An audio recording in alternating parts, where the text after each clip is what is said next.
The rain battered the windows of the high-rise office, a relentless drumbeat that matched the pounding in Daniel's chest. He sat across from Cassandra Vale, CEO of Vale Enterprises, her sleek mahogany desk a fortress between them. The office was a cathedral of glass and steel, all sharp edges and cold light, the kind of place that made you feel small even if you stood 6 feet tall. Daniel, a single dad with calloused hands and a threadbare jacket, felt smaller than ever. In his lap, he clutched a worn paperback, its pages yellowed and dog-eared, the spine cracked from years of reading to his daughter, Lily, at bedtime. It was their ritual, their tether to each other in a world that seemed determined to pull them apart. But now, that book was something else entirely, a weapon, or maybe a shield. He wasn't sure yet. Cassandra leaned back in her leather chair, her crimson blazer as bold as her reputation. She was a woman who'd built an empire on data, on algorithms that predicted human behavior with eerie precision. Her company's software was in every hospital,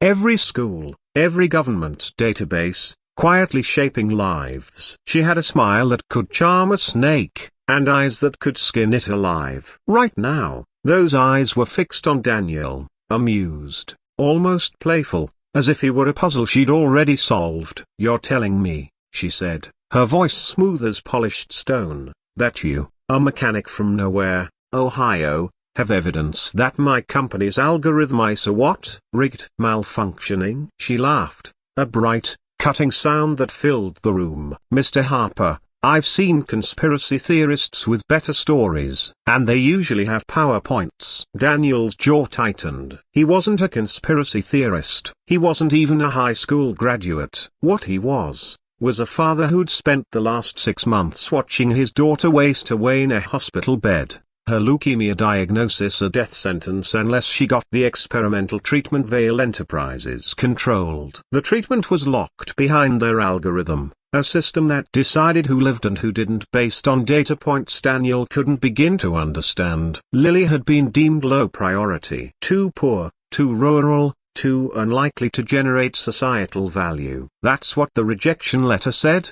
in cold, clinical terms. But Daniel had found something in the pages of that old book that made him believe the algorithm wasn't just wrong, it was corrupt. He opened the paperback, his fingers trembling slightly, and slid it across the desk. "Read the last page," he said quietly, his voice rough from too many sleepless nights. "Please." Cassandra raised an eyebrow, her amusement unshaken. She picked up the book like it was a curiosity, flipping to the final page. Her eyes skimmed the text, and her smile widened. "A children's book? Really? What's next, Mr. Harper?" "A treasure map drawn in crayon?" She laughed again, louder this time, tossing the book back onto the desk. Behind her, her lawyer, a wiry man named Grayson with a face like a nervous weasel, shifted uncomfortably in his seat. He hadn't spoken since Daniel arrived, but his eyes darted between his boss and the book, as if it might bite. "It's not the story," Daniel said, his voice still low, steady despite the storm in his chest. "It's what's written in the margins." Cassandra's laughter faltered, just for a second. She leaned forward, her curiosity piqued, and opened the book again. The margins of the last page were filled with cramped, handwritten numbers, codes, equations, fragments of something that looked like computer code but wasn't. It was the kind of thing you'd expect from a programmer, not a mechanic who fixed carburetors for a living. She frowned, her manicured nail tracing a line of digits. "What am I looking at?" Daniel took a breath, the weight of the moment pressing down on him. 6 months ago, he'd been no boudier, just a guy trying to keep the lights on, to make Lily smile through the pain. Then he'd found the book in a hospital waiting room, left behind by some anonymous stranger. He'd read it to Lily every night, her favorite story about a girl who outsmarted a dragon. But one night, bleary-eyed and desperate, he'd noticed the handwriting in the margins. At first, he thought it was gibberish. Then he started typing the numbers into his ancient laptop, cross-referencing them with whatever he could find online. He wasn't a hacker, but he was stubborn, and Google was free. What he found changed everything. "It's a backdoor," Daniel said, "to your algorithm. Someone left it in that book, like they wanted it to be found. It shows how your system prioritizes patients and not based on need, but on profit. On who's got the right insurance, the right connections. It's rigged to favor the rich, the powerful, people like you. Cassandra's smile was gone now. She closed the book, her movements deliberate. That's a bold accusation, she said, her voice colder now, like the edge of a blade, and a dangerous one. You're suggesting my companion, my life's work, is built on fraud. Do you have any idea what that kind of claim could do to you, to your daughter? Daniel's hands clenched into fists. I know exactly what it could do. That's why I'm here. Lily's got weeks, maybe days, without that treatment. You're the only one who can authorize it. So authorize it. Save her. And I'll burn that book. Cassandra stared at him, her expression unreadable. For a moment, the only sound was the rain hammering the windows. Then she laughed again, but this time it was different, sharper, almost manic. You think you can blackmail me with a children's book? She turned to Grayson, who was visibly sweating now, his tie loosened like it was choking him. Can you believe this guy? He's practically writing a movie script. Grayson didn't laugh. He didn't even smile. His eyes were glued to the book, his face pale as ash. Cassandra, he said, his voice barely above a whisper, maybe we should shut up, Grayson, she snapped, her eyes never leaving Daniel. You're out of your depth, Mr. Harper. You have no proof, no witnesses, no lawyer who'd touch this. You're a desperate man grasping at straws. But I'll humor you. She leaned forward, her voice dropping to a dangerous purr. What do you want? Money? A hospital bed? Name your price. I want Lily to live, Daniel said, his voice breaking for the first time. That's all I've ever wanted. Cassandra studied him, her gaze dissecting him like a specimen. Then she stood, smoothing her blazer, and walked to the window, staring out at the city below. You're a good father, she said, almost to herself. I respect that. But you're playing a game you can't win. My company is bulletproof. My algorithm is perfect. And that book, it's nothing. A scribble from some disgruntled intern, at best. You have no case. Daniel stood, his chair scraping against the polished floor. He picked up the book, holding it like a lifeline. Then why's your lawyer looking like he's seen a ghost? Cassandra turned, her eyes narrowing. She glanced at Grayson, who was now gripping the armrests of his chair, his knuckles white. Grayson?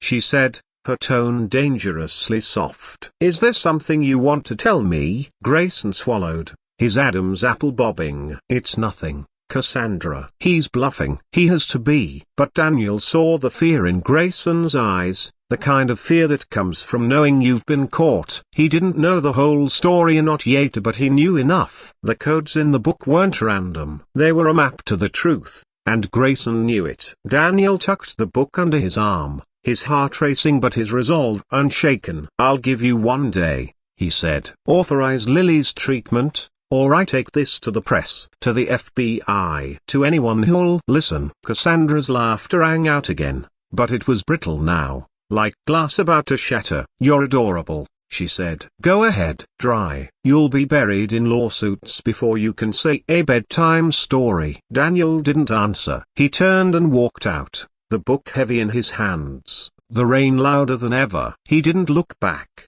but he felt their eyes on him, Cassandra's, sharp and predatory, and Grayson's, haunted and guilty. He had 1 day to save his daughter, 1 day to make the impossible possible.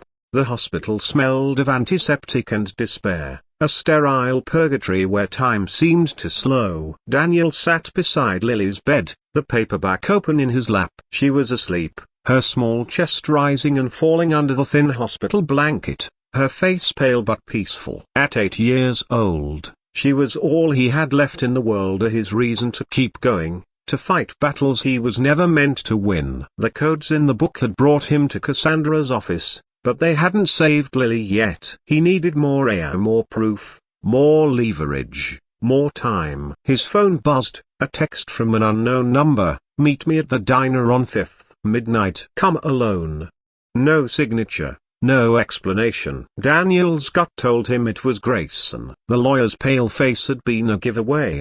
He knew something, maybe everything. Daniel kissed Lily's forehead, tucked the book under his jacket, and slipped out into the night. The diner was a relic, all chipped formica and flickering neon. Grayson was already there, hunched in a corner booth, his suit rumpled, his eyes bloodshot. He looked like a man who hadn't slept in days. Daniel slid into the seat across from him, the book between them like a silent accusation. "You wrote the codes," Daniel said, not a question. Grayson flinched, his hands trembling around a coffee mug. "I didn't mean for anyone to find them," he whispered. "It was a failsafe. A broken bar to fix things, if it ever came to that." "Fix what?" Daniel pressed, his voice low but urgent. Grayson glanced around, as if expecting Cassandra to materialize from the shadows. "The algorithm," he said. "It's not just prioritizing patients. It's a broken bar manipulating them, steering them toward treatments that benefit Vail Enterprises, patents, contracts,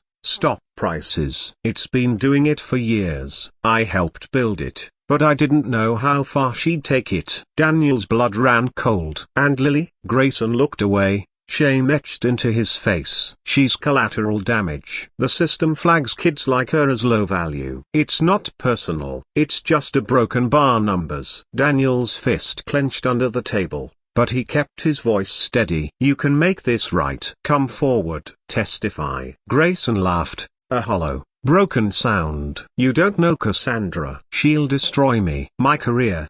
My family, everything. She's untouchable." "Not if we have proof," Daniel said, tapping the book. "This is your failsafe, right? It can bring her down." Grayson hesitated, his eyes darting to the book. Then he nodded, almost imperceptibly. "There's a server," he said. "Off-site, encrypted. The codes in that book can access it. Every dirty secret Vail Enterprises has, patient data, payoffs, rigged trials. It's all there." "Where?" Daniel asked. Grayson scribbled an address on a napkin, sliding it across the table. "Be careful," he said. "She's already watching you." Daniel took the napkin, his heart pounding. He didn't trust Grayson, not fully, but he had no choice. Lily's life was slipping away, and this was his last shot. He left the diner, the rain soaking him to the bone, the book a weight against his chest. By dawn, he was at the server facility, a nondescript warehouse on the edge of town. Using the codes from the book, he accessed the system, downloading files that confirmed everything Grayson had said and more. Emails, financial records, internal memos detailing how Vail Enterprises had buried complaints, silenced whistleblowers, and skewed the algorithm to maximize profit. It was a house of cards, and Daniel had just pulled the first one. He sent the files to every major news outlet, every regulatory agency he could think of. Then he went back to the hospital, to Lily's side, and waited. The fallout was swift. By noon, the story was everywhere. Headlines screaming about Vail Enterprises' corruption, about lives lost to greed. Cassandra's empire began to crumble, her stock plummeting, her board in chaos. Daniel watched it unfold on the hospital TV, Lily's hand in his. She stirred, her eyes fluttering open. "Daddy?" she whispered. "Did the girl beat the dragon?" Daniel smiled, tears in his eyes. "Yeah, sweetheart," he said, squeezing her hand. "She did." Hours later, a hospital administrator arrived with news. Lily's treatment had been approved, effective immediately. Daniel didn't ask why. He didn't need to. The book, still tucked under his jacket, had done its work. The hospital room was a cocoon of soft beeps and dim light, the kind of place where hope and despair fought a quiet war. Daniel Harper sat by his daughter Lily's bedside, the worn paperback in his hands as familiar as his own heartbeat. Its pages held the story of a girl who outsmarted a dragon, a tale he'd read to Lily 100 times, her small body curled against him, her laughter a fleeting victory over the leukemia that was stealing her away. But the book was more than a story now. It was a key, a weapon, a fragile thread tying him to a truth that could save her life or destroy them both. The margins of the last page were scrawled with cryptic codes, numbers and symbols that had led him to confront Cassandra Vail, CEO of Vail Enterprises, in her glass tower earlier that day. Her laughter still echoed in his ears, sharp and mocking, as she dismissed his accusations that her company's algorithm were designed to decide who got life-saving treatment so was rigged to favor profit over people. But her lawyer, Grayson, had gone pale, his eyes betraying a secret Daniel was now determined to unravel. Lily stirred, her small hand reaching for his. "Daddy, read it again," she whispered, her voice faint but stubborn, the way it always was when she wanted one more chapter. Daniel's throat tightened. He wanted to read to her, to lose himself in the familiar rhythm of the story, but time was slipping away. The codes in the book had given him a glimpse of something rotten at the heart of Vale Enterprises, but a glimpse wasn't enough. Lily had weeks, maybe days, without the experimental treatment the algorithm had denied her. He kissed her forehead, promising to read soon, and slipped out into the rain-soaked night. His phone buzzed as he reached the hospital parking lot to a text from an unknown number. "Midnight. Diner on 5th. Come alone." No signature, but Daniel knew it was Grayson. The lawyer's fear had been palpable, a crack in the polished facade of Cassandra's empire. Daniel tucked the book under his jacket and drove, the city a blur of neon and shadows. The diner was a time capsule, its chipped countertops and flickering jukebox untouched by the sleek progress of Cassandra's world. Grayson sat in a corner booth, his suit rumpled, his face gaunt under the fluorescent light. He looked like a man who'd been running from something and had just realized he couldn't outrun it. Daniel slid into the booth, placing the book on the table like a challenge. "You wrote these codes," he said, his voice low, steady despite the storm in his chest. Grayson's hands shook as he gripped his coffee mug, his eyes darting to the book. "I didn't think anyone would find it," he muttered, barely audible. "It was a mistake. A safety net, in case things went too far." "What things?" Daniel pressed, leaning forward. He wasn't a programmer, wasn't a lawyer, wasn't anything but a father who'd do whatever it took to save his daughter. But he'd spent months piecing together the puzzle in that book, late nights hunched over his ancient laptop, chasing leads through forums and leaked documents. The codes were a backdoor to Vale Enterprises' algorithm, a system that decided who lived and who died. And they pointed to something darker than a glitch. Grayson glanced around, as if expecting Cassandra's shadow to loom over them. "The algorithm isn't just prioritizing patients," he said, his voice barely above a whisper. "It's manipulating them, steering them toward treatments that maximize profit or patents, exclusive contracts, clinical trials that pad the company's bottom line. It's been doing it for years. I helped build it, but I didn't know a broken bar. I didn't know she'd take it this far." Daniel's blood ran cold. "And Lily?" he asked, his voice tight. "What about my daughter?" Grayson looked away, shame carving lines into his face. "She's a low-value patient, according to the system. Rural, no private insurance, no influential connections. The algorithm flagged her as a broken bar expendable." He swallowed hard, his eyes glistening. "It's not personal, Daniel. It's just data." Daniel's fist clenched under the table, the urge to slam it into Grayson's face nearly overwhelming. But he needed answers, not blood. "You can fix this," he said. "You wrote the codes. You can come forward, testify, bring her down." Grayson laughed, a hollow, bitter sound. "You don't know Cassandra. She's untouchable. She's got politicians, judges, entire regulatory boards in her pocket. If I talk, I'm finished. My career, my family, everything. She'll burn me to the ground." "Then why meet me?" Daniel asked, his eyes boring into Grayson's. "Why risk it?" Grayson hesitated, his fingers tracing the rim of his mug. "Because I didn't sign up for this," he said finally. "I built the algorithm to save lives, not to play God. When I saw what she was doing, how she was twisting it, I started leaving breadcrumbs. Those codes in the book, they're a key to a server. Off-site, encrypted. It's got everything: patient data, financial records, emails proving she knew the algorithm was rigged. I hid it in case I ever needed leverage, or a broken bar or courage." Daniel's heart pounded. "Where's the server?" Grayson scribbled an address on a napkin, sliding it across the table. "It's a warehouse, edge of town. Use the codes to access the system. But be careful. Daniel. She's already watching you. She knows you've got the book. Daniel took the napkin, his mind racing. He didn't trust Grayson, or not completely, but this was the closest he'd come to real proof. Proof that could force Cassandra to approve Lily's treatment. Proof that could bring her empire crashing down. He stood,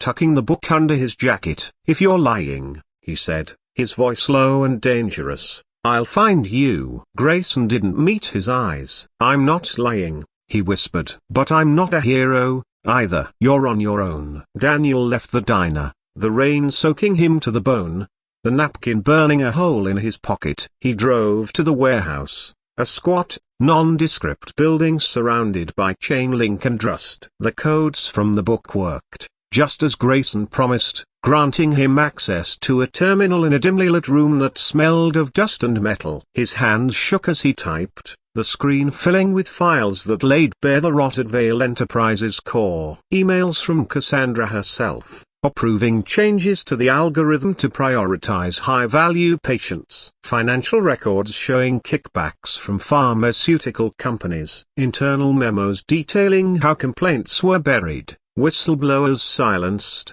lives discarded for profit. It was all there, a digital indictment of a woman who'd laughed in his face just hours ago. Daniel worked fast, downloading the files to a USB drive he'd bought at a gas station on the way. His heart hammered as he imagined Lily, small and fragile in her hospital bed, her life hanging on what he did next. He didn't know how to navigate the world of lawyers or regulators, but he knew how to fight for his daughter. He sent the files to every major news outlet he could find, to the FBI, to anyone who might listen. Then he drove back to the hospital, the USB drive hidden in his sock, the book still under his jacket. He didn't sleep. He sat by Lily's side, reading to her about the girl and the dragon, his voice steady even as his world tilted. By morning, the story broke. Headlines screamed across every news channel. Vale Enterprises accused of rigging life-saving algorithm.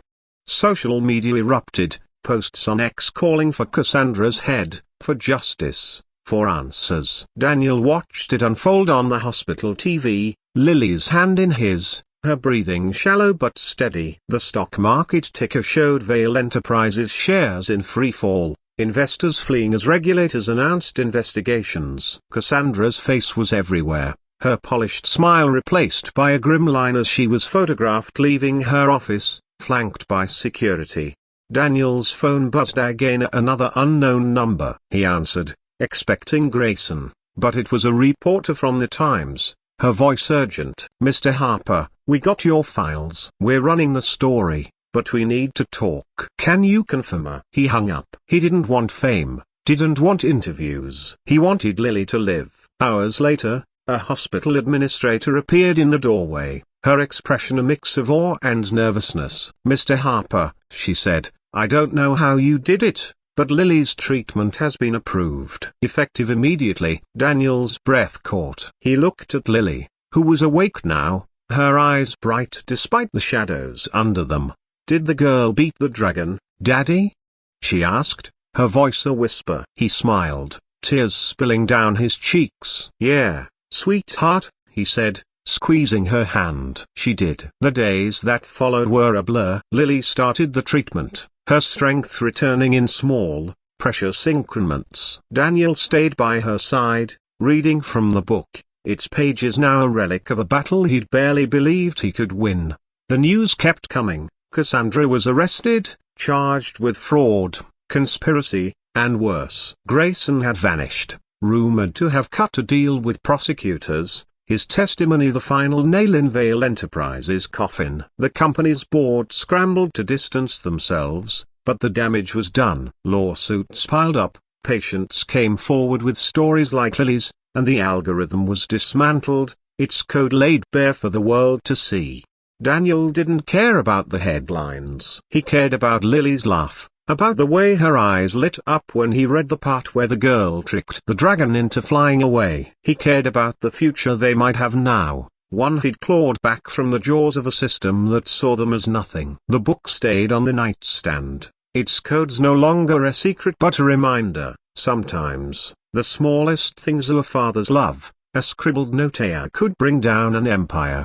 As Lily grew stronger, Daniel started to breathe again. He didn't know what came next, to lawsuits, maybe, or threats from Cassandra's allies. But for now, he had his daughter, and that was enough. One night, as he read the last page, Lily stopped him. "Daddy," she said, "you're like the girl in the story. You beat the dragon." The rain lashed against the windows of Cassandra Vale's corner office, a 40th floor fortress of glass and ambition overlooking a city that never slept. Daniel Harper sat across from her, his worn jacket dripping onto the polished floor, the paperback in his lap as battered as his hope. The book was his daughter Lily's favorite, a story of a clever girl who outwitted a dragon, read so often its pages curled at the edges. But it wasn't the story that brought him here, a single dad from a Rust Belt town with nothing but a mechanic's wages and a dying child. It was the handwritten codes scrawled in the margins of the last page, a cipher that had unraveled a truth he could barely comprehend. Vale Enterprises,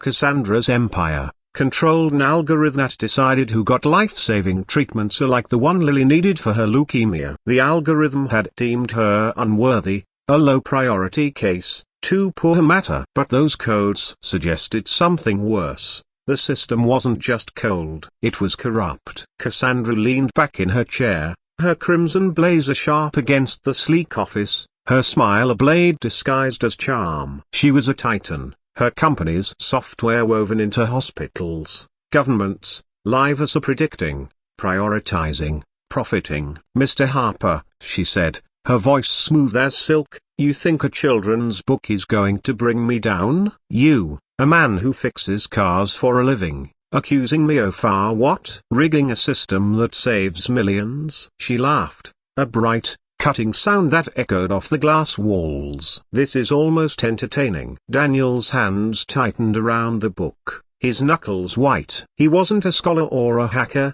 just a father who'd spent 6 months chasing shadows to save his daughter. He'd found the book in a hospital waiting room, left behind like a message in a bottle. At first, the codes in the margins meant nothing. Then, late nights with his ancient laptop and a desperation that burned brighter than exhaustion, he'd traced them to Vale Enterprises' algorithm, a system that favored the wealthy, the connected, the profitable. "Read the last page," he said quietly, sliding the book across her desk. "It's not the story, it's what's written there." Cassandra's amusement didn't waver. She flipped open the book, her eyes skimming the final page, where cramped numbers and symbols filled the margins like a secret language. Her smile twitched, just for a moment, before she tossed the book back. "Doodles," she said. "A prank, maybe, or some intern's bad idea of a joke." "You think this is evidence?" She laughed again,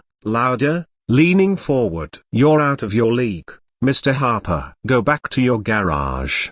Behind her, her lawyer, Grayson, sat rigid, his thin face pale as chalk. He hadn't spoken since Daniel arrived, but his eyes were locked on the book, his fingers twitching against his briefcase. Daniel caught it, the flicker of fear, the kind that comes from knowing something you shouldn't. "Your lawyer doesn't think it's a joke," Daniel said, his voice steady despite the pulse hammering in his throat. "Ask him." Cassandra's laughter stopped, her gaze flicking to Grayson. "Well?"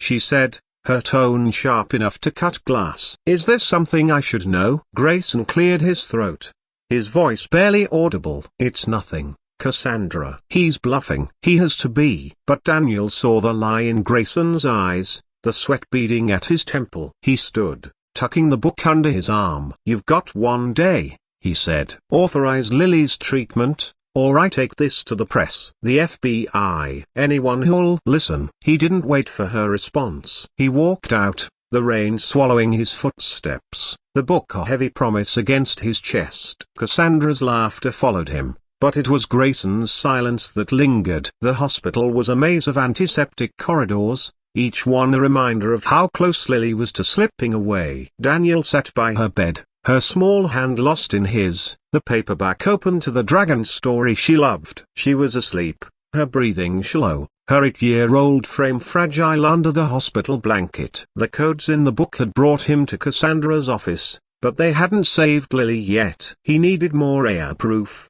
leverage, a miracle. His phone buzzed, the screen lighting up with a text from an unknown number: midnight, diner on 5th, come alone.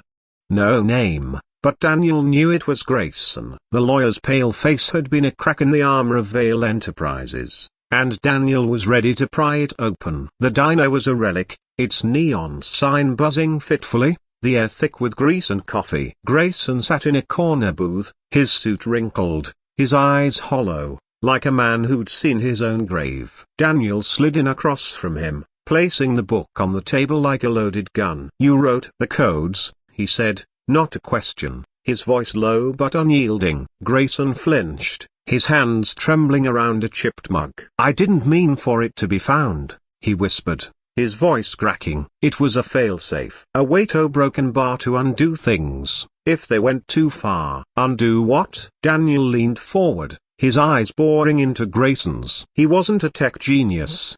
Wasn't a crusader. He was a father who'd spent months deciphering those codes, piecing together fragments from online forums, public records, anything he could find. The numbers weren't random, they were a backdoor to Vale Enterprises' algorithm, a system that decided life and death, and they pointed to a truth that made his stomach churn. Grayson glanced around, his paranoia palpable. The algorithm doesn't just prioritize patients, he said, his voice barely above a whisper. It manipulates them. It's been tweaked to favor treatments that benefit Vale, patents, exclusive deals, trials that boost stock prices. It's not about saving lives. It's about profit. I helped design it, but I didn't know a broken bar. I didn't know she'd turn it into this. Daniel's heart thudded, anger and fear twisting together. And Lily?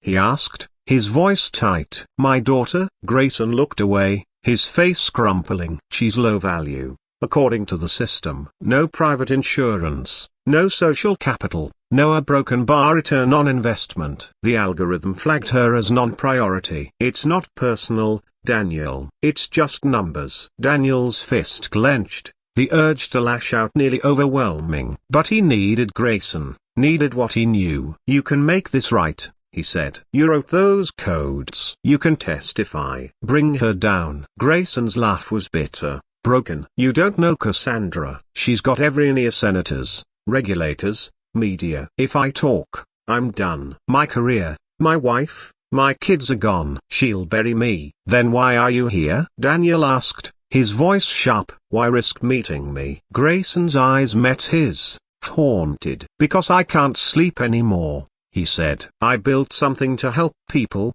not to choose who dies. When I saw what she was doing, how she was rigging the system, I started leaving clues. Those codes in the book, they're a key to a server. Off-site, encrypted. It's got everything: patient records, financial trails, emails proving she knew. I hid it in case I ever had the guts to use it. Daniel's pulse quickened. Where's the server? Grayson scribbled an address on a napkin, his hand shaking so badly the writing was barely legible. He slid it across the table. It's a warehouse, outskirts of town. The codes will get you in. But Daniel, she's watching you. She knows you have the book. If you do this, there's no going back.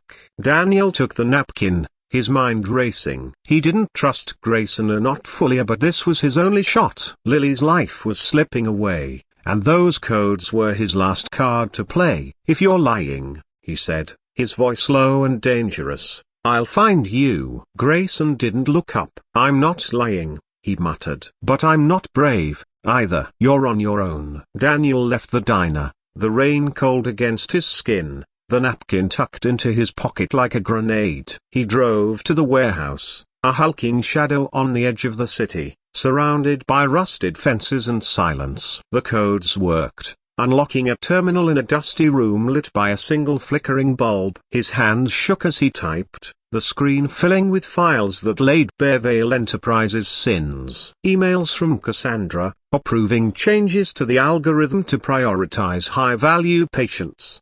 Bank records showing payments from drug companies, tied to specific treatment plans. Memos detailing how whistleblowers were silenced, complaints buried, lives discarded for profit. It was a house of cards, and Daniel held the match. He downloaded everything to a cheap USB drive. his heart pounding as he imagined Lily in her hospital bed, her small hand reaching for his. He didn't know how to navigate the world of lawyers or regulators, but he knew how to fight for her. He sent the files to every news outlet he could think of, to the FBI, to anyone who might care. Then he drove back to the hospital, the USB drive hidden in his sock, the book await against his chest. He sat by Lily's side, reading to her about the girl and the dragon, his voice steady even as his world trembled. Dawn broke, and the story exploded. News channels blared. Veil Enterprises accused of fatal fraud. X posts flooded with outrage, hashtags like #Veil scandal trending as patients shared stories of being denied care. Daniel watched it unfold on the hospital TV, Lily's hand in his, her breathing fragile but persistent. Veil's stock plummeted, investors fled, and regulators swarmed. Cassandra's face was everywhere, her polished confidence gone, replaced by a tight-lipped grimace as she was photographed leaving her office, security at her heels. His phone rang a reporter, then another, then a lawyer offering to represent him pro bono. Daniel ignored them all. He didn't want fame or money. He wanted Lily to live. Mid-morning, an administrator appeared, her eyes wide with something like awe. "Mr. Harper," she said, "Lily's treatment has been approved. We're starting today." Daniel's breath caught, relief flooding him like sunlight. He looked at Lily, awake now, her eyes bright despite the shadows under them. "Daddy," she said, her voice a whisper. "Did the girl beat the dragon?" He smiled, tears spilling over. "Yeah, kiddo," he said, squeezing her hand. "She did." The weeks that followed were a whirlwind. Lily's treatment began, her strength returning in small, precious moments. A laugh, a smile, a day without pain. Daniel stayed by her side, the book always nearby, its pages a testament to a fight he'd never expected to win. Cassandra was arrested, charged with fraud and conspiracy, her empire crumbling under the weight of the truth. Grayson had vanished, whispers on X suggesting he'd turned state's evidence, his testimony sealing Cassandra's fate. Lawsuits piled up, patients came forward, and the algorithm was dismantled, its code exposed for the world to judge. Daniel didn't care about the headlines. He cared about Lily's hand in his, about the way she giggled when he read the dragon's defeat. He cared about the future they might have now, one he'd stolen back from a system that saw them as nothing. One night, as he read the last page, Lily stopped him. "Daddy," she said, "you're the hero, not the girl."